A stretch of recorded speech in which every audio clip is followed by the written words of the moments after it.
चाहूंगा कि आप अपने अमृत में वाणी से श्री सद्गुरु महाराज की जय।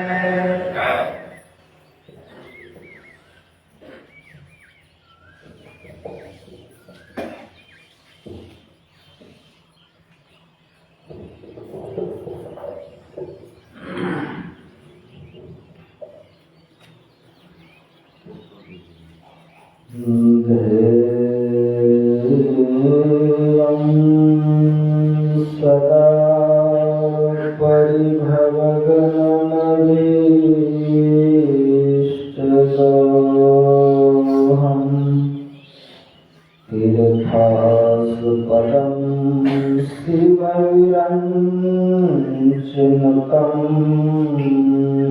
शरण्यम् मृत्युहारतिहं प्रणतपालभवाब्धिपूतं वन्दे महापुरुषते चरणारविन्दम्।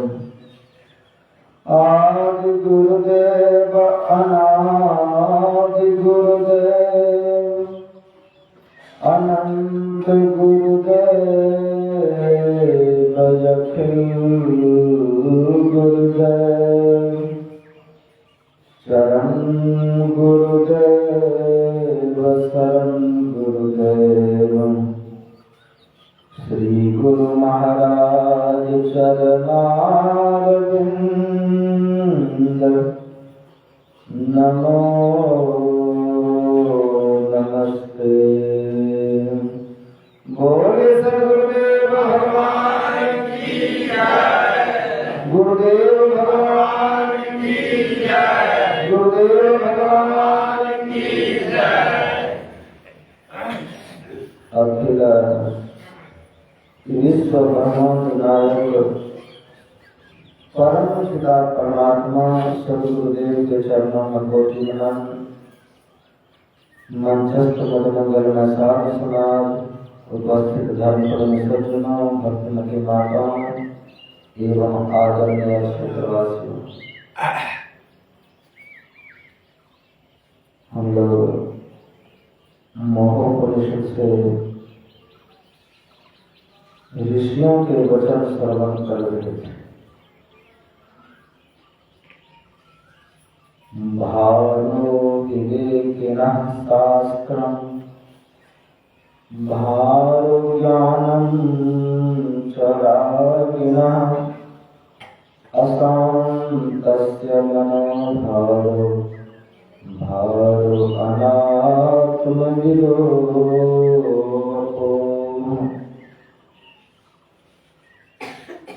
भारो भार अर्थ होता है बोझ,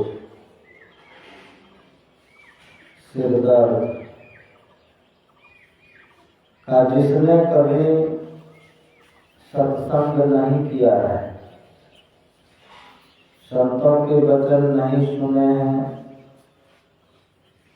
और अविवेकी है, विवेक उत्पन्न नहीं हुआ है, तो उनके लिए शास्त्र जो है सिर्फ भार है। तो शास्त्र भार अगर हो जाएगा तो फिर उतार कौन करे? शास्त्र कभी भार नहीं लगना चाहिए। शास्त्र के वचन शास्त्र सम्मत जीवन होना चाहिए। तो हम शास्त्र को भार कब समझते हैं, उनके वचनों को भार कब समझते हैं?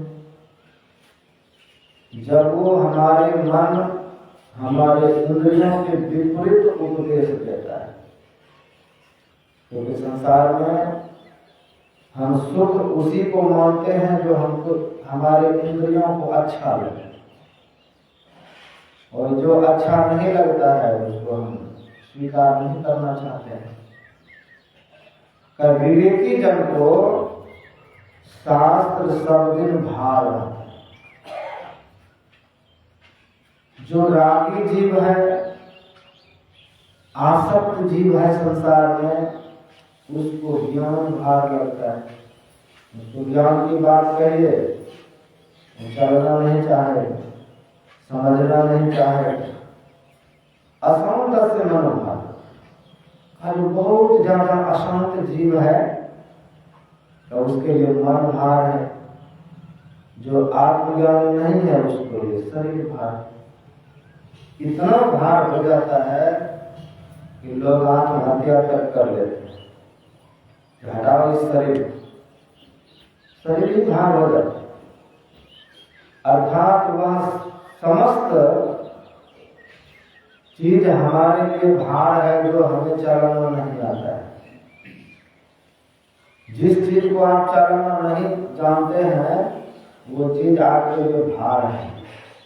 जो जीना नहीं चाहते हैं वो हमारे लिए भार के स्वरूप हैं, उलझन के स्वरूप हैं, सरदर्द के स्वरूप हैं। इसलिए जानना चाहिए परमात्मा ने यह शरीर दिया है, आंख दिया है, इस आंख को हम कहाँ चलाएं, किधर इस आंख से देखें, किधर हम न देखें, किस चीज को हम स्वीकार करें। का जीवन भर में देखना तक नहीं आता है, हम उसको हम कैसे देखें, क्या देखें क्या नहीं देखें, इस मुंह से क्या बोले और क्या नहीं बोले। का मुंह चलाना कितने लोगों को नहीं आता, भगवान इसको चलाने के लिए दिया। जैसे किसी को गाड़ी चलाने ना आए तो एक्सीडेंट करता है, खुद भी मरता है, दूसरे को भी मारता है। तो उसी तरह जी है, तो अगर इसको आप चलाना सीख लीजिए, ये आपको खूब आदत दिलवाते हैं। अगर जी को गलत तरीका से चलाए तो यही सिर पर जूता दिलवा देता है। जी तो अपना ही का अपना जी ही अपने सिर पर जूता दिला देता है जब इसको हम चलाना नहीं जानते। मेरे यही गाली दिलवा देता है, यही मारपीट करवा देता है। परमात्मा ने इतना सब सुंदर सुंदर चीज दिया है, उसको चलाने के लिए सीखना चाहिए। भगवान कृष्ण जब पलना में पड़े हुए थे तो उस समय पूतना आ गए। पूतना आए कैसे? सुखदेव गुरुदेव कहते हैं कि जैसे विष्णु से मिलने के लिए लक्ष्मी जा रही हो, थी राक्षसी, रुधिर पान करती थी, मांस खाती थी, लेकिन लक्ष्मी के तरह को सुंदर बन करते गए, हाथ में कमल पुष्प घुमाते हुए। तो जब भगवान के पास पहुंचते हैं तो भगवान ने आंख बंद कर दी। आंख बंद जब कर लिया तो महात्मा ने भाग लिया, भगवान आंख बंद क्यों किया? इसलिए नहीं किया, इसलिए नहीं देखा कि ये जो पूतना है तो बहुत खराब, राक्षसी है, लेकिन मेरे पास सुंदर बन करके आई। सुंदर है नहीं, सुंदर बन करके आई, मेकअप करके आई, विपरीत अपना रूप बना करके आई है। इसलिए भगवान आंख बंद कर दिए। कहा कि ये पर स्त्री है, इसको हम क्या देखें, आंख बंद कर दी। दूसरे महात्मा कहते हैं कि भगवान के नेत्र में एक सूर्य है, एक चंद्र। तो सूर्य चंद्र पहले भयभीत हो गए कि प्रभु इस पापनी को मारेंगे, आप जहां भेजना चाहो भेज देना, मेरे लोक में नहीं भेजना, ना सूर्य लोक में भेजना, ना चंद्र लोक में। इसलिए भी आंख बंद कर दिया। तो भगवान विचार करते हैं, ये पूतना आई है, हमको माखन मिश्री खाना था, लेकिन ये अपने पयोधर पर हलाहल जहर लगा दिया, पीना तो पड़ेगा। भगवान शिव को स्मरण कर लिया, कि प्रभु यही आप पान करें, हम दूध पान करें। और किसी संत ने कहा कि भगवान ये देखना चाहते हैं कि इसको हम कौन सा लोक दें, किस लोक में इसको भेजें।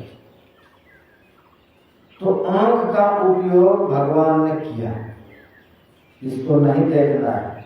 भगवान श्री राम के सामने जब पूतना वो रावण की बहन शूर्पणखा पहुंचे तो एक बार भी भगवान ने शूर्पणखा को नहीं देखा।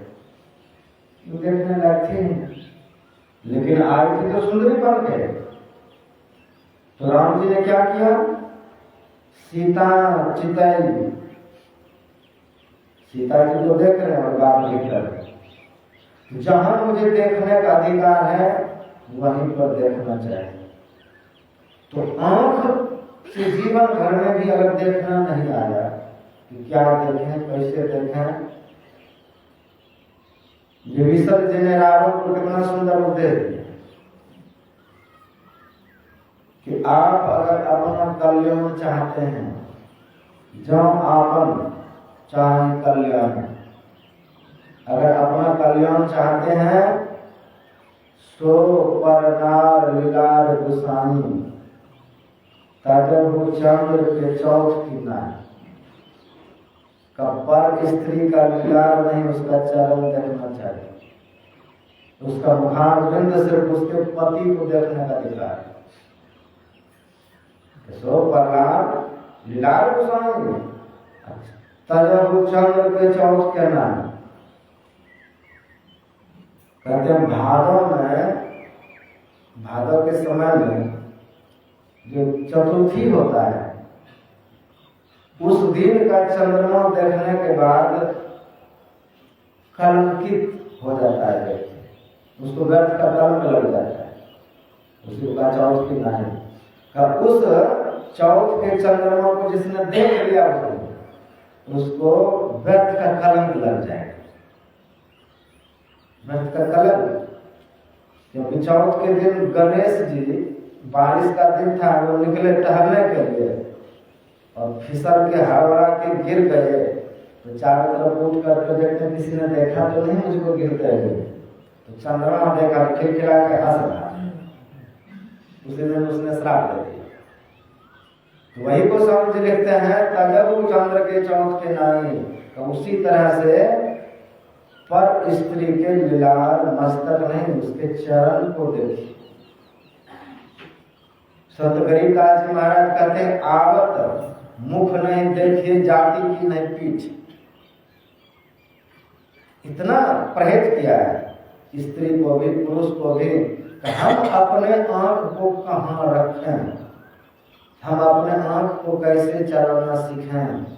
आंख अगर गलत होगा फिर आपसे साधन नहीं हो सकता, रास्ता चलते मन बिगड़ेगा। इसलिए कहा अपने मन को 4 फीट की दूरी पर ही रख करके चलना चाहिए, इधर उधर चुप घुकुर करके नहीं चलना चाहिए। चलते हुए हमारे पैर के नीचे चींटी ना मर जाए, उसका भी ख्याल रखते हुए चलना चाहिए। क्योंकि जो भी दृश्य देखेंगे आपको परेशान करेगा, आपका मन उसको ग्रहण करेगा। इसलिए शरीर दिया है, इसको चलाना सीखिए। हम इसको कैसे चलाएं, कान से सुनना सीखिए, नहीं तो आपके लिए जीवन भार हो जाए। इस शरीर इतना आपको तंग कर देगा एक दिन। जहर खा के लोग मर रहा है इसीलिए इस शरीर को उसने सही तरीका से चलाया नहीं, बेढर तरीका से चलाया, बेढर तरीका से खाया, और ये बहुत ज्यादा रोग ग्रसित हो गया। आदि और व्याधि उपाधि, इन तीनों दुखों से जीव परेशान हो गए। इसलिए इसको चलाना सीखिए। विवेकी बनेंगे तो सत्संग शास्त्र के भाग अच्छा लगेगा। अनासक्त होकर के रहेंगे तो ज्ञान की बात अच्छा लगेगा। अशांत होकर के हैं तो आपका ही मन आपके लिए भार होगा, मन बेचैन होगा, तड़पेगा।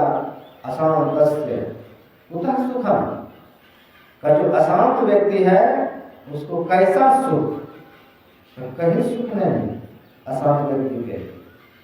और जो आत्मज्ञानी नहीं है, आत्म अनात्म के भेद बताओ, अनात्म वस्तु से अपने को हटा के रखना, आत्म वस्तु में अपने आप को लगा करके रखना। तो जितने अनात्म वस्तु है का वो सब दुखदायी।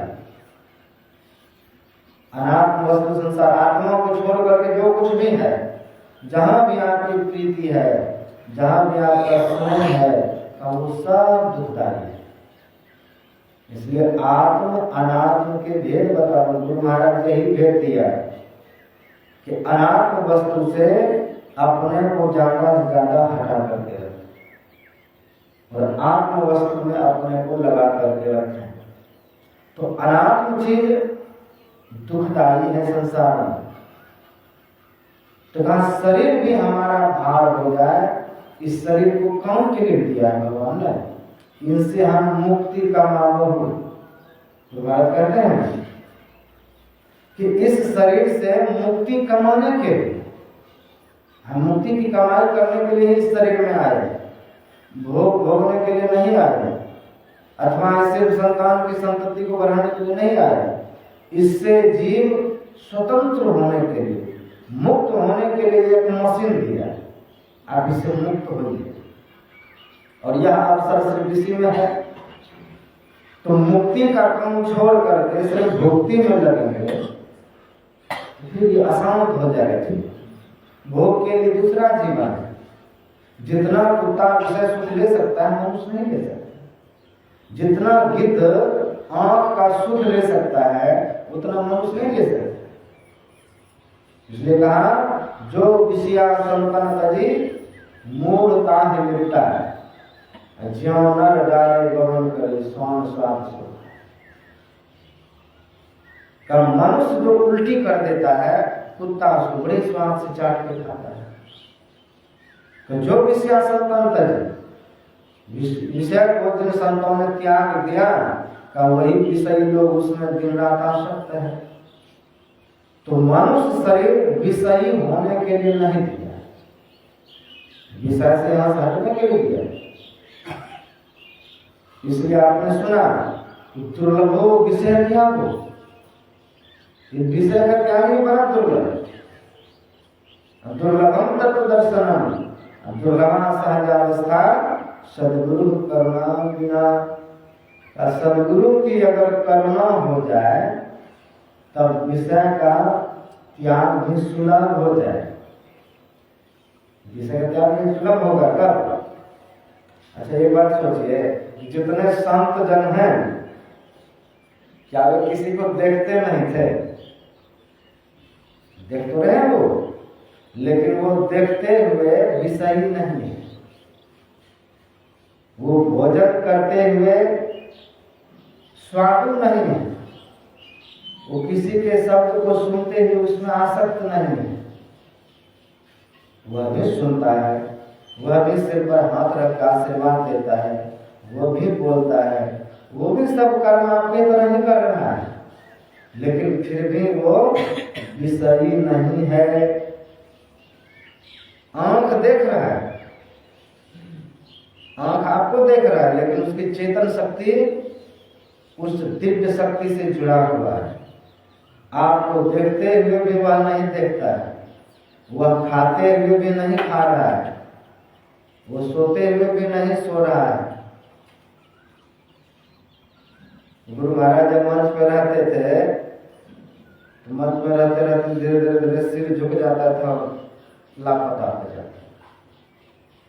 गुरु महाराज जब जगते थे, कहते ये मत सोचना कि हम सो रहे हैं। लोगों को लगे कि मैं सो रहा हूँ मंच पर, कब वो सोने का स्थिति नहीं थी। थोड़ा सा आंख बंद किया कि फिर आत्म सुख में चला गया। तो कब वो स्थिति, कहते उस स्थिति में संत जन देखते हुए भी नहीं देखता है, खाते हुए नहीं देखता है।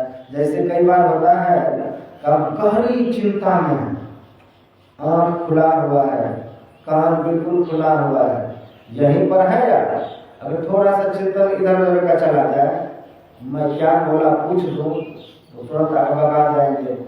सुन तो रहे हैं लेकिन उसको कैसे पावर नहीं, यहाँ रहते हुए यहाँ की बात नहीं सुन पाएंगे। थोड़ा सा ख्याल वहां चला जाए तो जहाँ ख्याल है वहां की बात आप जान रहे हैं, वहां के बारे में आपको जानकारी है। थोड़ा सा ख्याल खिसक जाएगा तब प्रसंग को नहीं बता पाए। तो आंख खुला है, सुन तो रहे हैं लेकिन सुनते हुए भी क्या बोला गया वो नहीं सुन रहे, देखते हुए भी क्या देख लिए वो नहीं, देखने वाला नहीं है। तो काम का चिंतन कहीं और है। और उसी तरह संत जन ब्रह्म चिंतन में रहते हैं। शंकराचार्य महाराज कहते हैं योग रतो व भोग रतो संग रतो व संग विहीनस्य यस ब्रह्म रमते चित्तम नंदती व नंदती। तो वही आनंदित है, आनंद में है वो सदैव।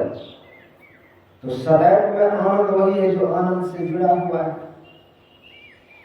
तो आनंद में जो एक बार जुड़ गया का वो सर्वत्र सर्वदा वो आनंदित ही रहेगा, उसका जीवन ऐसा रहेगा, सर्वत्र आनंद में रहेगा। हमारे वृंदावन में जहाँ अपना आश्रम है महर्षि में भक्ति योग पीठ, यमुना के किनारे सिर्फ पानी घुस जाता है। यमुना के किनारे यहाँ से जो रोड है कितने दूर में यमुना है, उस पार में दुर्वासा आश्रम। द्वापर युग में जब भगवान कृष्ण वहां थे तो दुर्वासा आते जाते रहे। जब भगवान श्री कृष्ण चले थे द्वारकापुरी तो बहुत दिन के बाद दुर्वासा जी वृंदावन पधारे थे यमुना के उस पार में। और वृंदावन की माताओं को पता चला कि दुर्वासा ऋषि आए हैं, लेकिन वो यमुना के उसी पार में है। तो 8-10 माताएं तैयार हुई कि आज दुर्वासा जी को भोजन कराने हम जाएंगे। सब सुंदर सुंदर पकवान बना बना करके थाली में ढक करके कपड़े से सब चल।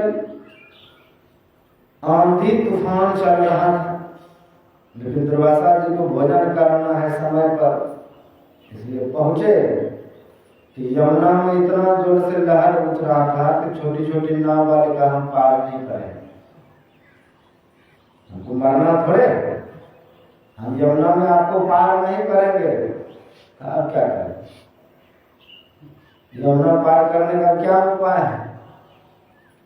तो भगवान को स्मरण किया। देखिए माताएं कम नहीं थी, भगवान कृष्ण है द्वारका पुरी में और यहाँ वृंदावन। स्मरण किया इसलिए तो उसका नाम गोपी परा, जो अपने इंद्रियों से भगवान को पी गए, भगवान को पी गया सब पर, उनके रूप को उसके नाम को सब पूरा की तरह भगवान को बसा रखा। लेकिन बाहर भगवान है, स्मरण किया तो भगवान तुरंत प्रकट, और जब प्रकट हुए तो कहा देवियों इतने दिन के बाद कैसे याद किए? यमुना पार होना है, आप बताएं कैसे पार करें? पार कर दीजिए हम लोगों, आप तो भवसागर पार करने वाले हैं। का देवियों अगर यमुना पार होना है तो यमुना जी से जाकर प्रार्थना करो कि अगर मेरा कृष्ण बाल ब्रह्मचारी है तो हे यमुना हमको रास्ता दे दो। तो गोपियां सब उनको देख के मुस्कुराए कि तुम बाल ब्रह्मचारी, 16,108 तो विवाह कर रखे, लाखों में तुम्हारा पुत्र और पोते हैं, 56 करोड़ परिवार बसा रखे हो संसार में, और तुम अपने को बाल ब्रह्मचारी कहते हो? बचाना है तो कहना पड़ेगा। तो जाके यमुना जी से प्रार्थना किया, हे यमुने अगर मेरा कृष्ण बाल ब्रह्मचारी है तो आप रास्ता दे दें। तो कहते यमुना 2 भागों में बट गए तुरंत, पैदल पार कर गए सब। उधर जाकर के दुर्वासा ऋषि को उधर में भोजन कराया, सबके थाली का भोजन खा गए। थाली साफ भोजन करने के बाद देखा सभी गोपियां दुखी हैं। कहते तुम लोग दुखी क्यों हो? दुखी होने का कारण है कि नाव वाले पार नहीं करेंगे। उधर से कैसे आए थे? उधर से भगवान ने भेद बता दिया, उसी भेद से इस पार में आए। इस पार से मैं भेद बता देता। कहा जाओ यमुना जी से कहना, अगर दुर्वासा ऋषि ने मेरा एक भी अन्न का टुकड़ा नहीं खाया है तो हमको पार कर दे। सब गजब है। ये महात्मा होते ये भी झूठ बोल रहे। अभी 10 थाली साफ कर दिया और कहते हैं हमने एक भी अन्न का टुकड़ा नहीं खाया। अब उधर 56 करोड़ मनुष्यों को इकट्ठा कर रखा है, इतने बड़े परिवार के मुखिया है, वो कहते हैं हम बाल ब्रह्मचारी। दोनों झूठ बोलता है। और यमुना जी मान रहे हैं हम लोग इतने सतव्रत में जीने वाले, मेरी तो बात ही नहीं मानता है। तो धीरे धीरे यमुना किनारे पहुंचे और कहते हैं कि हे यमुना, अगर दुर्वासा जी ने नहीं खाया है तो आप हमें रास्ता दें। तो फिर यमुना 2 बार में हुई पैदल पार गए। फिर भगवान को बुलाए, कहते भी अब क्या है? मैं तो यमुना पार भी हो गए, उस पार से भी आ गए, लेकिन संशय में मैं डूब रहा। तुम कहते हो मैं बाल ब्रह्मचारी हूं, मेरे समझ से नहीं आ रहा तुम कैसे बाल ब्रह्मचारी? ऋषि ने 10 थाली खा लिया और कहते हमने नहीं खाया। उसे सरेआम झूठ बोल रहा है। अब तुम दोनों की बात यमुना कैसे मान गई? वो कैसे नहीं खाया? तो भगवान कहते हैं देवी, योग में आरूढ़ होकर के व्यक्ति जो भी कर्म करता है वो कर्ता नहीं कहलाता है। योग में आरूढ़ है और योग में आरूढ़ होकर के जो भी कर्म हो रहा है उसका कर्ता वो नहीं होता है।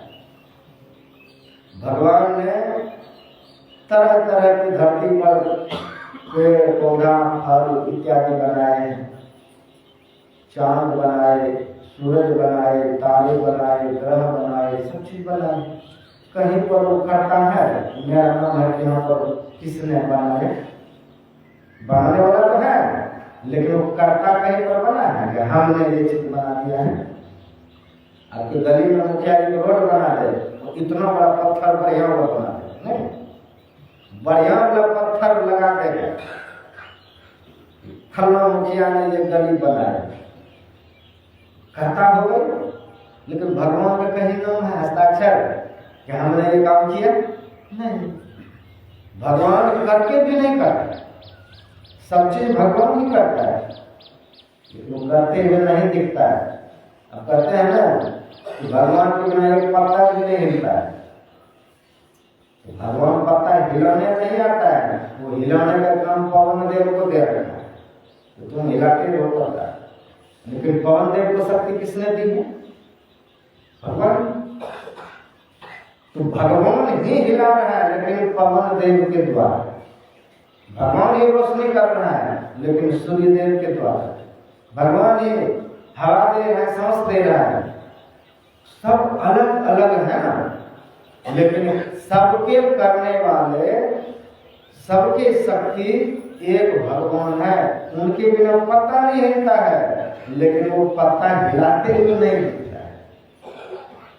उनके बिना कुछ भी नहीं हो रहा है, लेकिन वो करता नहीं है, अपना शक्ति देकर के दूसरे से करवा रहे सब चीज। वो तो बस न्यूट्रल में पड़ा हुआ।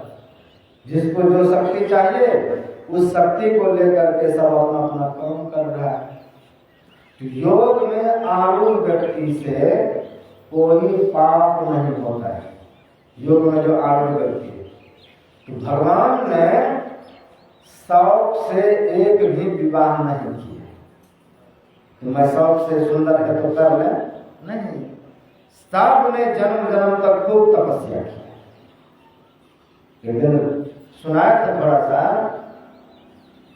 कि भौमासुर नाम का राजा ने प्रण किया था कि जिस दिन 20,000 राजकुमारी हम इकट्ठा कर लेंगे, वो हड़प के लाला छीन के। अब उसको एक बहुत बड़ा जेल था, उसी में बंद करके रखा था लड़कियों को। तो जिस दिन ये 20,000 पूरा होगा, एक साथ हम विवाह करेंगे। 16,100 पूरा किए थे और ढूंढ रहा था कोई सुंदरी मिली दुनिया में, हड़प करके ला। तब तक भगवान को पत्र लिख दिया उन सारी राजकुमारियों ने कि प्रभु इस भौमासुर के जेल में मैं पड़ा हुआ हूं, मेरा उद्धार करो।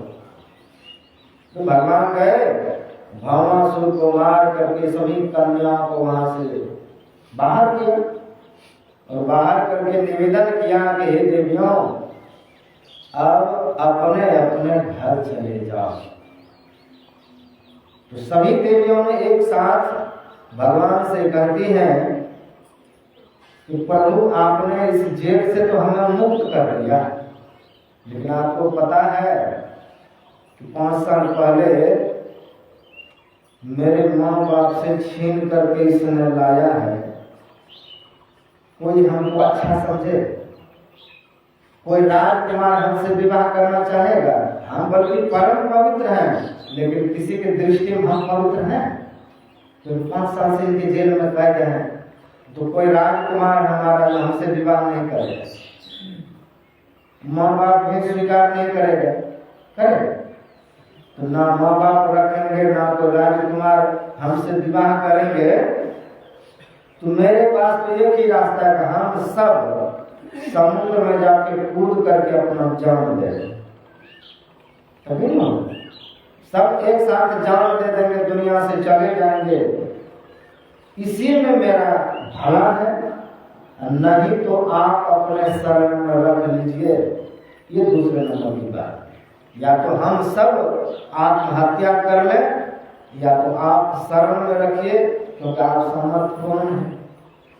तो भगवान ने 1 सेकंड में निर्णय लिया और वहीं पर संकल्प किया एक साथ, और सबको इज्जत मिले संसार में, प्रतिष्ठा मिले संसार में, इसलिए सबको पत्नी का रूप दिया। 1 मिनट के अंदर सबको स्वीकार किया। 16,100 स्वीकार करके सबको ले गए। यहाँ पर शौक से उसने विवाह नहीं किया, वो मर जाती वो राजकुमारियां, इज्जत कोई नहीं देता संसार में, प्रतिष्ठा नहीं मिलती। इसीलिए भगवान ने सबको ग्रहण करके शरण में रखा, से शौक से नहीं किया। तो भगवान कहते हैं मुझे इस सबसे क्या मतलब।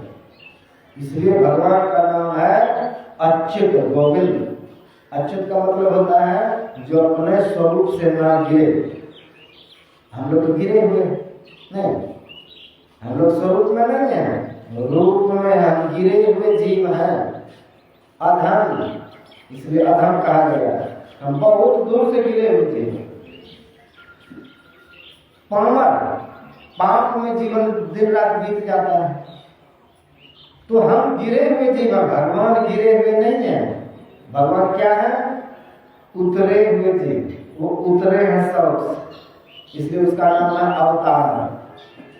वो अवतारी महापुरुष है, हम धकेले हुए जीव है। धक्का मार के भेजा के जाओ जन्म लो, स्वर्ग से धक्का मार के जाओ धरती पर जन्म लो, हमको धक्का मिल रहा है। हम बरबस जन्म नहीं है, बरबस मरेंगे। भगवान अपनी इच्छा से, संकल्प शक्ति से प्रकट हुए हैं और संकल्प शक्ति से संसार से अंतर्धान हो जाएंगे। काम करने आए हैं, काम करके चले जाएंगे। तो वो आए हैं और चले जाएंगे, हम लाए गए हैं और फिर भेजे जाएंगे, क्योंकि बरबस है। तो भगवान जो भी करते हैं योग में आरूढ़ होकर के, गुरुजन जो करते हैं अपने योग में आरूढ़ होकर के, अपने शौक के लिए नहीं। अब उसको तो अपना शौक के लिए हम जिंदा है। आपको जरूरी है तो गुरु को रखिए, सेवा कीजिए, उन्हें अब कोई चिंता नहीं, क्योंकि उसने अपना काम कर लिया है।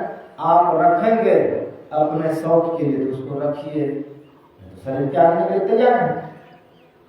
शंकराचार्य महाराज के पास एक बहुत बड़ा अवघर है। अवघर आके कहते हैं कि महाराज आप तो जीवन मुक्त महापुरुष हैं, आपको शरीर से क्या मतलब, आप तो मुक्ति कमा लिए हैं। मैं चाहता हूँ कि आप अपना सिर काट करके मुझे दे देते हैं, तो मैं इसमें खिचड़ी पका के खाता और खा करके मैं अमर हो जाता, ऐसा तो योग करने वाला। तो ठीक है, ले लो, मुझे तो शरीर से काम नहीं है, मैं अपना काम कर चुका हूँ, तुमको मेरा सिर चाहिए तो ले लो, कल आना। जब मैं ध्यान में बैठा रहूंगा तलवार से मेरा सिर काट के ले लेना। तो शंकराचार्य महाराज ध्यान में बैठ गए, ध्यान में बैठ कर अपने शरीर से निकल गए, क्योंकि वो योग मार्ग में बड़े पारंगत, योग मार्गिक है, तो अपने शरीर को छोड़ करके कहीं भी चले जाते, दूसरे शरीर में जो परकाया प्रवेश करने में माहिर थे कि अपना शरीर छूट गया तो दूसरे शरीर में घुस करके फिर जिंदा हो सकते हैं। कोई मुर्दा हो, कोई प्राण रहित शरीर हो, तो परकाया प्रवेश में वो बड़े माहिर थे। तो अपने शरीर का त्याग किया और अवघर आया बड़ा सा तलवार लेकर के सिर इसका काटेंगे। तो गणेश जी ने स्वप्न दिया शंकराचार्य जी के चेहरे को कि तुम सोए हुए हो, तुम्हारे गुरु का कोई सिर काटने वाला है, जल्दी से जाओ। तो हड़बड़ा की जगह तो देखा सही में कि शंकराचार्य महाराज ध्यान में बचा, ये तलवार बिल्कुल अब काटेंगे तो अब काटेंगे। तो चेला लोग दौड़ करके उसका तलवार छीना और उसी तलवार से उसको काट दिया। तो कहा गुरु लोग जो जीवन मुक्त हो गए उसको शरीर से क्या लेना है। वो जब रह रहा है तो अपने शिष्यों के लिए, अपने भक्तों के लिए शरीर में रह रहा है, उसके लिए शरीर जो है बिल्कुल बाहर नहीं रहे चाहने के लिए। तो भगवान श्री कृष्ण कहते हैं कि दुर्वासा जी तुमको साधारण लग रहा है, वो क्या अपने पेट भरने के लिए तुम्हारा भोजन किया, कि तुम्हारे आनंद के लिए खाया, तुम्हारे शौक के लिए खाया, तुम्हारे शौक के लिए तुम बना करके मेहनत से ले गए हो, इसीलिए खाया। नहीं भी खाने की इच्छा है फिर भी खाया, हानि कर देगा फिर भी खाया, तुम्हारे आदर करने के लिए खाया। उसको इससे मतलब नहीं है, वो तो घास खाने वाला है, दूध खाता है इसलिए उसका नाम दुर्वासा है। घास दूध को पीस करके उसका रस पी लेता है, इसलिए उसका नाम दुर्वासा है। तो तुम्हारे ये पकवान खाने के लिए वो नहीं आए थे, वो तो अपने मस्ती में रहता है और बहुत बड़े अवधूत हैं। वो भगवान शिव के अवतारी दुर्वासा जी माता अनुसुईया के पुत्र हैं, माता अनुसुईया के वो पुत्र हैं, बहुत बड़े महान सिद्ध योगी हैं। तो ऐसे जो सिद्ध योगी हैं तुम्हारा खा करके भी उसने नहीं खाया है, क्योंकि उसमें कर्ता बना ही नहीं, जी के स्वाद के लिए उसने खाया ही नहीं। तो जो करता है वही उसको भोगेगा। भगवान बुद्ध का एक शिष्य था, वो बड़े अलमस्त अवस्था में चलते थे तो पैर से बहुत सारी चींटियां मर जाती थी। भगवान बुद्ध से किसी ने शिकायत किया कि ये महात्मा होकर के, भिक्षुक होकर के देख करके नहीं चलता है, बहुत सारी चींटियां मर जाते हैं, तो उसको शुद्धि नहीं है। भगवान कहते वो अपने शुद्धि में नहीं है, जान बूझ के नहीं मार रहा, वो अपने मस्ती में चल रहा है, उनसे वो कोई कर्म हो ही नहीं रहा है, उनसे कोई पाप बन ही नहीं रहा है, वो तो पाप से परे हो चुका है। तो जो योग में आरूढ़ होकर के संसार का काम करेगा उस पर कोई कर्ता का भाव नहीं रहेगा, उस पर कोई कर्म का लेप नहीं होगा। इसीलिए वह भोगते हुए भी भोगा नहीं है, वो खाते हुए भी खाता नहीं है, देखते हुए देखता नहीं है, क्योंकि जिसकी दृष्टि ब्रह्ममय हो गई है वो तो सब में ब्रह्म ही देख रहा है। आप कुछ देर के लिए सूर्य को देखिए, 1 मिनट के लिए, 10 सेकंड के लिए एक टक सूर्य को देखिए और देखने के बाद फिर आप संसार की ओर देखिए। आपका संसार दिखेगा कि सूर्य दिखेगा? कभी देखा? थोड़ी देर के लिए इस सूर्य को देख लेंगे तो जिधर आपकी दृष्टि जाएगी उधर सूर्य ही सूर्य दिखाई देगा। आदमी में, प्राणी में, पशु में, क्योंकि 1 सेकंड में ही सूर्य आपको अपना आकर के बस चुका है। तो जिसकी दृष्टि ब्रह्म की हो गई है, ब्रह्म में दृष्टि है, तो सब में ब्रह्म ही दिख रहा है। तो जिसको सब में ब्रह्म दिख रहा है, ब्रह्म ब्रह्म से खेल रहा है, ब्रह्म ब्रह्म के साथ जी रहा है। राजा परीक्षित को भ्रम हुआ था रास प्रसन्न। रास प्रसन्न में उसको भ्रम हुआ कि भगवान मर्यादा के लिए अवतार लिए, धर्म के स्थापना के लिए, और ये पर स्त्री के साथ नाच रहे। ये तो मर्यादा भंग हुई। तो सुखदेव जी को बड़ा बुरा लगा। तुमको 4 दिन से जो हम ये 5 दिन से सत्संग सुना रहा हूं, तुमने क्या सुना है? भगवान किसके साथ खेल रहा है? अरे उन्हीं के तो ये आत्मा है। ईश्वर अंश जीव अविनाशी। जैसे कोई बालक अपनी छाया से खेल, उसमें क्या दोष है? अपनी छाया से खेल रहा है। ये जो तुमको गोपियां लग रही है, ये हजारों हजार वर्ष तक इसने तपस्या किया है भगवान का मुझको प्रेम मिले। ये ऋषिगण है। भगवान का प्रेम पाने के लिए स्त्री का सिर्फ ये रूप धारण किए। स्त्री का रूप धारण करके भगवान का प्रेमास्पद प्राप्त करने के लिए ये सब, ये गोपियों का रूप धारण करके भगवान से मिलने के लिए ये रास खेल रहे हैं।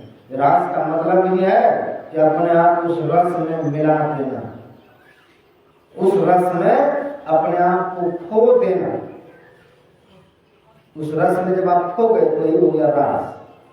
इसलिए कहा है ना, सुष्मनाम जरा योगी लियते निर्क्षीरवत्, सुष्मनाम जरा योगी छिन्नाधम अपनी तिष्ठति। बहुत तरह से कहा है कि जैसे दूध में पानी मिल जाए, ऐसे सारे सुषमना में खो जाए।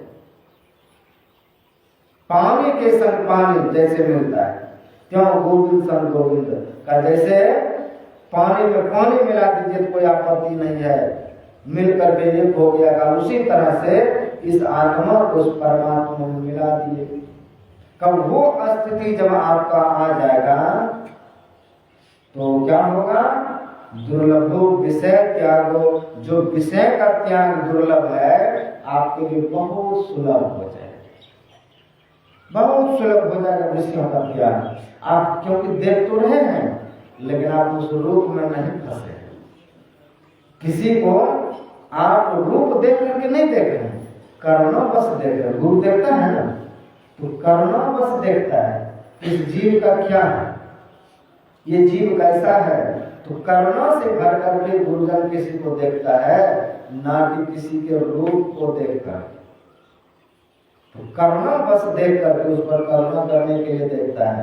तो हमारी दृष्टि, हमारा कान, हाथ, पैर, जो भी कुछ है, तो गुरुजन, ईश्वर जन इन इंद्रियों का प्रयोग करते हुए भी वो विषयी नहीं होता है। कर्म जब आप में शब्द में जाकर के खो जाएंगे।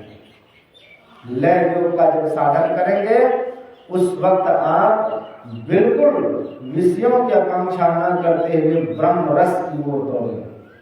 क्योंकि ब्रह्म रस जिसको मिल गया, तो वो किस संसार को दौड़ेंगे। मीराबाई राजकुमारी थी, और जब वो युवा अवस्था को प्राप्त हुई, तो एक राजकुमार उसके पीछे पड़ गया।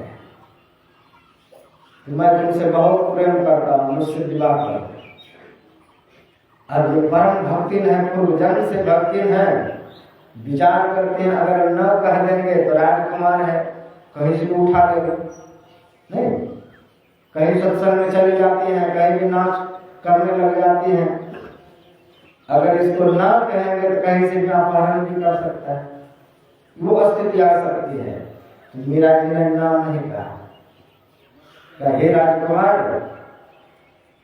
आपका प्रस्ताव मुझे स्वीकार है, लेकिन आपको एक काम करना पड़ेगा। क्या काम? भगवान कृष्ण का मूर्ति दिखा है। ये मूर्ति देख रहे हैं, ये मेरा भगवान है। इसको आप जिस दिन खोज करके ले आएगा, जिस दिन आपको मिल जाएगा, उस दिन मैं आपसे शादी करने के लिए तैयार। तो ये मिलेगा कैसे? खोजने से बाहर नहीं मिलेगा। तो उसको विधि पता है, ऐसे जप कीजिए, ऐसे ध्यान कीजिए। ध्यान करते करते जब ये प्रकट हो जाएंगे आपके पास, उसी दिन में आपसे विवाह कर लो। राजकुमार इतने लालची थे, उसे मान गए, उनसे दीक्षा ले ली। वो तो जान रहे कि दीक्षा दे रहे, सब चीज उसको बता दिया। राज जैसे आप खोजेंगे वो हर हालत में प्रकट होगा। जिस दिन आप इसको प्रकट कर लेंगे, उस दिन खुद में आपके साथ विवाह कर लेंगे। तो राजकुमार दिन रात अपने को तल में लगा करके भगवान के ध्यान करके वो कब आए, जल्दी से आ जाओ तो उनके हम विवाह कर सकते। एक दिन परेशान हो गया कि इतना दिन ध्यान करते हुए अभी तक भगवान प्रकट ही नहीं हुए। तो आत्महत्या के लिए उसने विचार कर लिया, कल मैं सब दिन जब यही करता रहूंगा, तुमसे विवाह कब करूं। भजन भक्ति जब ध्यान करते करते एक दिन अपने ऊपर एक चाकू ले लिया कि अब नहीं आप प्रकट हो गए तो मैं अपनी हत्या कर लूंगा। भगवान है दयालु, प्रकट हो गए। और जब प्रकट हुए तो भगवान की मोहिनी सूरत को देखा। गुरु महाराज लिखते हैं कि हरि कर्षक नाम वही, जो जीव को आकर्षित कर ले उसका नाम कृष्ण है। कर्षति जीवानाम चित्तम, जो जीव के चित्त को आकर्षित कर ले अपने तरफ, उसका नाम कृष्ण है। और जब देखा उस राजकुमार ने भगवान कृष्ण की वो मोहिनी मूर्ति, तो भगवान से ही उसको प्रेम हो गया। मीरा फीकी पड़ गई। मीरा को पता चल गया, मेरे गोविंद ने उसको दर्शन दिया। और अब जाकर के मीरा पहुंचती है कि राजकुमार, मैं तुमसे विवाह करने के लिए तैयार हूँ। तो राजकुमार कहते तुमसे अच्छा मुझको मिल गया, अब तुम्हारी मुझे जरूरत नहीं है, क्योंकि तुमसे अच्छा तो भगवान है, तुमसे अच्छा तो सुंदर ये है, इनके सामने तुम कुछ भी सुंदर नहीं हो, इसलिए हमको यही चाहिए और तुम नहीं चाहिए। तो जब अच्छा चीज मिलेगा तो बुरा चीज अपने छूट जाएगा। जो आपको विषयों में सुख मिलता है, एक बार मन सुषमना में जाके अटक जाए, एक बार वहां का सुख ले ले, तो अपने आप ये छूटे। क्योंकि 5 विषय मिल करके जो सुख नहीं दे सकता है, आपको ध्यान का थोड़ा सा अनुभव दे जाएगा। तो विशेष सुख के लोभी तो हम सब मनुष्य हैं कि जहां अच्छा मिलेगा हम कम वाले को छोड़ देते हैं। जहां कम सुख है उसको छोड़ के विशेष सुख के लालची सब है। लेकिन विशेष सुख आपको ध्यान में मिलेगा। लेकिन जिसको मिल गया फिर वो विषय से आसक्ति उसका अपने आप हट गया। विशेष सुख के प्रति भीतर में प्रवेश करके आनंद लेने लगा। वही कहते हैं दुर्लभ विषय के आपको अभी लग रहा है, लेकिन जब 5 विषयों से ज्यादा विशेष सुख मिलेगा तो ये अपने आप आपका छूट जाएगा, छोड़ना नहीं पड़ेगा। दुर्लभम तत्व दर्शनम, दुर्लभा सहजावस्था, सदगुरु करना ज्ञान का सदगुरु की करना हो जाए, ये तमाम चीज अपने आप आ जाएंगे। तो ऋषि कहते हैं कि मोक्ष के दरवाजे पर 4 द्वार पर खुला नहीं है दरवाजा। कोई भी जो बड़े बड़े दरवाजा है वहां पर पहरेदार रखते हैं कि अनाधिकारी लोग प्रवेश न करें। आजकल देखते हैं आधार कार्ड दिखाओ, पैन कार्ड दिखाओ, क्या दिखाओ, प्रमाण पत्र दिखाओ, तब एंट्री होता है। तो मोक्ष के दरवाजा ऐसा खुला तो नहीं है कि आप सीधे घुस जाए। सुना, अगर मोक्ष का दरवाजा खुला रहेगा तब तो दारू पीते पीते चला जाएगा मोक्ष में। नहीं, नशेड़ी भी चला जाएगा, व्यभिचारी भी चला जाएगा। 9 एंट्री वहां है।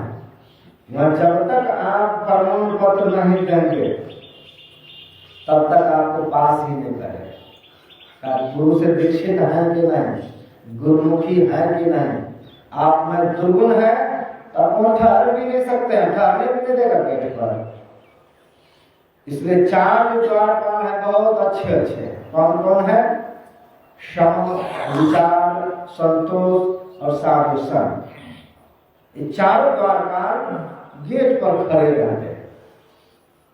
प्रधानमंत्री है, वो एक देश का मालिक है, तो उससे मिलने के लिए जाएंगे तो कितना बार आपको एंट्री करना पड़ेगा, कितना बार पास दिखाना पड़ेगा, तब जाके आप उसके पास पहुंचेंगे। ये तो परमात्मा है। परमात्मा पाए जाने के लिए 4 गेट है, 4 द्वारपाल है। जब तक चारों आपको पास नहीं करेगा आप भीतर नहीं जा सकते। बिल्कुल गेट पर रहेंगे। इतने दिन से ध्यान तो कर रहे हैं, कहाँ जाना चाहते हैं? मोक्ष के दरवाजे। क्यों नहीं जाने दे रहे हैं? तो कमी है। अगर कमी नहीं होता तो कब के हमको पास मिल गया है। गुरु तो किए हैं लेकिन दुर्गुण का त्याग नहीं हुआ है। दुर्गुण का जब तक त्याग नहीं होगा तब तक मोक्ष के दरवाजे में आप बिल्कुल पास नहीं कर पाएंगे। तो पहला जो है, पहला कौन है? अशम।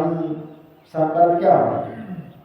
मनोनिग्रह, यानी जो भली प्रकार से जिसने अपने मन को जीत लिया है, का जिसने मन जीता वही उस दरवाजा में प्रवेश करेंगे। और जो मन छटपट कर रहा है तो दरवाजा में प्रवेश नहीं करेंगे, रोका जाएगा।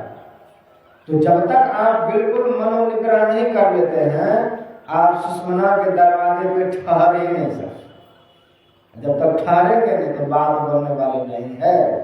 इसलिए सम रूपी जो पहरेदार है वो आपको हटा देता है। कल यहाँ पास नहीं होने योग्य है, पहले वो अभ्यास कीजिए। हर मन को रोकने का प्रयास कीजिए, मन को जीतने का प्रयास कीजिए, तभी होगा। भगवान श्री राम जब वनवास काल में थे तो एक जगह भगवान शिव को देखा कि नंद धर्म अद्भुत वेश में पड़ा। तो भगवान श्री राम कहते हैं, लक्ष्मण इनसे जाकर के कुछ ज्ञान मिले। तो लक्ष्मण जी जाते हैं और कहते हैं, योगीराज हमें कुछ ज्ञान दीजिए। तो एक हाथ से जीभ पकड़ लेता है, दूसरे हाथ से अपना इंद्रियां पकड़ता, खूब नाचता है। बड़ा गुस्सा है लक्ष्मण जी का, प्रभु किस नंद धर्म के पास भेज दिए हैं, वो तो उपदेश नहीं दे रहा, सिर्फ नाच रहा है। प्रेम से जाकर कुछ बताए।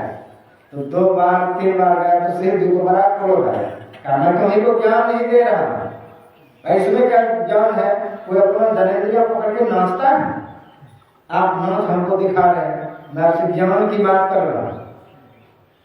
मैं ज्ञान ही दे रहा है। क्या इसमें क्या ज्ञान है कि एक हाथ से जीभ पकड़े हुए हैं, एक हाथ से अपने इंद्रियां पकड़े और नाच रहे हैं। इसमें क्या ज्ञान है?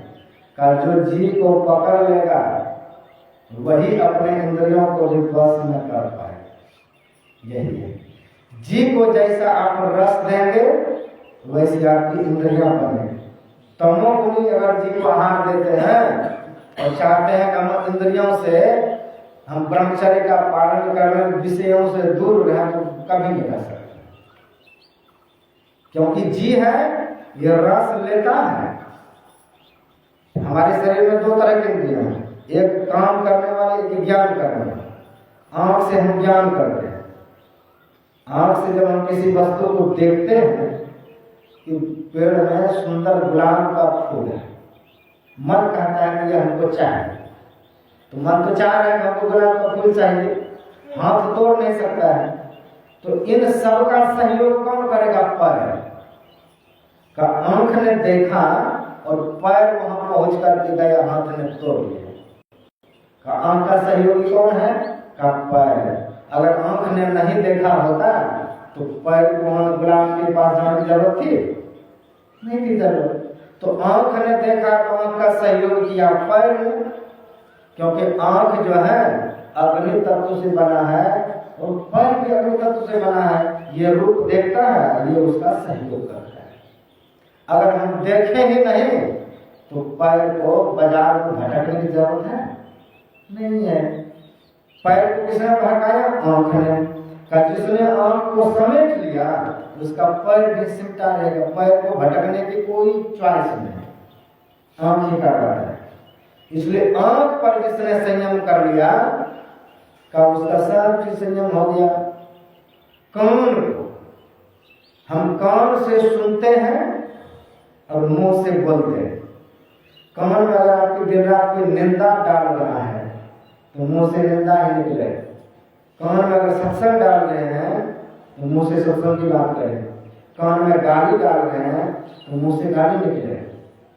जो छोटा बच्चा है उसको हम एक एक शब्द कान में डालते हैं, मम्मी कहो, पापा कहो, दादा कहो, तब वो मुंह से मम्मी बोलता है। अगर हम चाहते हैं कि किसी की निंदा न करें तो कान में कभी न निंदा आने दें किसी का, तो कान को बंद रखें।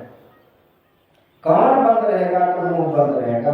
अगर जिसका कान बंद नहीं है, दूसरे की निंदा चुगली सुनते फिरते हैं तो आप मुंह को रोक नहीं सकते। मुंह रोकने वाला है ही नहीं। तो किसको रोकना? जहां से शब्द आता है। कान से आता है तो बुरा शब्द कान में डालेगा तो मुंह बोलेगा ही, इसको रोक नहीं सकते हैं। इसलिए कान को रोकिए, आंख को रोकिए, अपने आप मुंह रोकिए। तो उसी तरह जी है, जी से हम रस पीते हैं, पानी पीते हैं और दूसरे से हम उसका त्याग करते हैं। और जी को ही हम रस नहीं देंगे तो कहां से हम लोग सब क्या करें? सीधा कर। अगर जी को हम काम से भोजन नहीं देंगे तो हमारा इंद्रिय क्यों विषयों के लिए भटकेगा, क्यों विषयों के लिए व्याकुल होगा। वही सिखा रहे हैं, अगर मेरा जी बस में है तभी आप अपने इंद्रियों को बस में रख सकते हैं, चाहे स्त्री हो चाहे पुरुष। अपने जनेंद्रियों को तभी आप बसीभूत रख सकते हैं जब आपका जी बस में है। कोई चाहे मैं मुर्गा दिन रात खाऊं, मुर्गा कामी जीव, बकरा कामी जीव है, और कामी जीव को खास करके आप निष्कामी नहीं रह सकते हैं। आपके भीतर में जबरन काम पैदा करेगा नहीं तो खाएंगे काम बढ़ने वाला, अब बनना चाहेंगे ब्रह्मचारी तो होगा नहीं होगा। इसलिए जो काम बढ़ाता है वो चीज जी को नहीं दीजिए, नहीं देंगे तो आपकी इंद्रियां आपको बिल्कुल परेशान नहीं करेगा। ये सब हमारे शरीर में ही है। तो कौन सा बटन दबाएंगे तो कौन सा इंद्रियां रुकेगा। तो अपने ज्ञान इंद्रियों को जिसने रोक लिया अपने आप रुक जाए। 5 ज्ञान इंद्रियों पर आप ब्रेक डालिए, अपने आप सब कर्म इंद्रियां आपके वशीभूत हो जाएंगे। इसको बस में करने का उपाय है। अब जब आपका 10 इंद्रियां बस में हो गया तो मन को तो शक्ति मिलेगा ही। मन को शक्ति कौन देता है? यही देता है। आंख ने देखा तब तो मन में इच्छा जगे, तब तो बुद्धि ने कहा जाके तोड़ ही लेता है। अगर आंख नहीं देखता तो मन को इच्छा भी नहीं जगती। तो मन को किसने बहकाया? आंख ने। मन को किसने बहकाया? नाक ने। कितना सुंदर गुलाब का खुशबू आ रहा है, अब तोड़ के उसको सुन है। तो नाक को किसने बहकाया? आंख ने। आंख ने देखा तब ना, नाक ने उसको सुना, तोड़ने की इच्छा जगी। तो एक एक इंद्रियां जो है, अगर आप अपने कर्म इंद्रियों से परेशान हैं तो ज्ञान इंद्रियों को रोकने का स्वभाव वाला बनिए। इसको ध्यान में लगाइए तो कर्म इंद्रियां रुक जाएंगे। और कर्म इंद्रियां अगर ठहर गया तो मन शक्तिहीन हो जाएगा। जैसे चूल्हा है, उसमें हम लकड़ी अगर नहीं डालेंगे तो चूल्हा क्यों चलेगा? लकड़ी डालते जाएंगे, चूल्हा में आग भभकते जाए। लकड़ी डालना बंद कीजिए, अग्नि अपने आप शांत हो जाएगी। वही चीज है, मन को जीतना चाहते हैं तो 10 में से 5 को मात्र निग्रह कीजिए तो 5 अपने आप निग्रह होगा। मन को जब भोजन नहीं मिलेगा तो मन अपने आप क्या होगा? उपवास जब कर, उपवास किस लिए होता है? उपवास जब आप करेंगे तो शरीर में शक्ति नहीं मिलेगी। जब शक्ति नहीं मिलेगी तो आपकी इंद्रियां काम नहीं करेंगे। गुरु महाराज प्रसंग कहते थे कि एक काशी से पढ़ के आया बहुत बड़ा विद्वान, उसका बेटा, उसने कहा तुम 3 दिन तक कुछ मत खाओ। नहीं खाया। 3 दिन के बाद कहते हैं कि इस वेद का ये विचार मुझको सुनाओ। कहते हैं पिताजी अब हमसे कुछ भी नहीं होगा। क्यों नहीं होगा? क्योंकि भूख से अब दिमाग मेरा काम ही नहीं कर रहा है। मैं कुछ भी सुनाने के ख्याल में नहीं। जब तक मैं भोजन नहीं कर लूंगा तब तक मैं आपको कुछ भी नहीं सुना पाऊंगा। दिमाग मेरा काम ही नहीं कर रहा है। बिल्कुल शरीर सुस्त हो चुका है। तो शरीर को एनर्जी नहीं मिलेगा तो इंद्रियों को भी नहीं मिलेगा। उपवास का अर्थ सीधा यही होता है कि आप दिन भर भूखे रहे, शरीर बिल्कुल शक्तिहीन हो गया तो इंद्रियां भी धीरे धीरे शक्तिहीन हो गए। 1 घंटा जैसे कोई दिन भर खेत में काम करेगा, शाम तक में आप बिल्कुल कमजोर हो जाते हैं, कुछ करने की इच्छा नहीं होता है। और उसी तरह 1 घंटा अगर मैं प्रवचन करता हूँ तो किसी से बोलने का मन नहीं करता है। इतना शक्ति इसमें ह्रास होता है कि 1 घंटा अगर आप बोल रहे हैं तो 1 घंटा के बोलने से इतना आपका शक्ति लॉस होता है किसी से बात करने की इच्छा नहीं होगी। आप अपने मनन चिंतन में लग जाएंगे, इच्छा ही नहीं करेगी, शक्ति ही नहीं मिलेगा अगर किसी से कुछ बोले। तो ये है परिश्रम करने का, ये इंद्रियों को कंट्रोल करने का उपाय है। इसको जान लीजिए, जबरदस्ती और करने की जरूरत ही नहीं। मन को आप समेटना चाहते हैं तो अपने ज्ञान इंद्रियों को समेटिए। का मन आपका निग्रह हो गया तो पास हो गए वहां से जाके। मन तुम बसो 30 रो नहीं ना, मन को कहेंगे तुम यहाँ रहो तो वहीं रहेगा, वो टसमस नहीं करेगा। वहां रहेगा तब उसका काम बनेगा। तो पहला है कौन? मनोनिग्रह। जीता हुआ मन जो है का ये आपको मोक्ष दरवाजे में प्रवेश करेगा। सम, विचार, संतोष, साधु संग, ये 4 तरह के जो पहरेदार हैं धीरे धीरे उनके लायक आप बनते जाएंगे। पहरेदार को पास करता जाएगा। आधार कार्ड ही नहीं दिखाएगा तो वही रोक दिए जाए पहले दरवाजे पर। मन जीत करके अगर ध्यान नहीं करेंगे 20 साल कीजिए, 1000 साल कीजिए, आप दरवाजे पर से लौटा दिए जाएंगे बार बार। आपका ध्यान में कभी एंट्री नहीं होगी। तो पहला प्रमाण पत्र है कि मन को जय करके आप वहां जाइए तो ही आप पास हो पाएंगे। ये 4 पहरेदार को आपको अपनाना पड़ेगा। 4 पहरेदार आपको पास करेगा तभी आप पास हो सकते हैं। इसके लिए यह ध्यान और सत्संग है। समय विशेष हो गया, इसलिए वाणी को विराम। बोलिए सद्गुरुदेव भगवान की जय।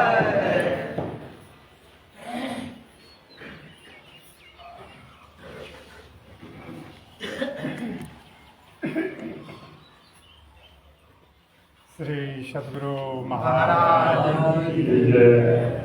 अब हम लोग एक साथ कर मिलाकर का आशीर्वाद करें। और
जय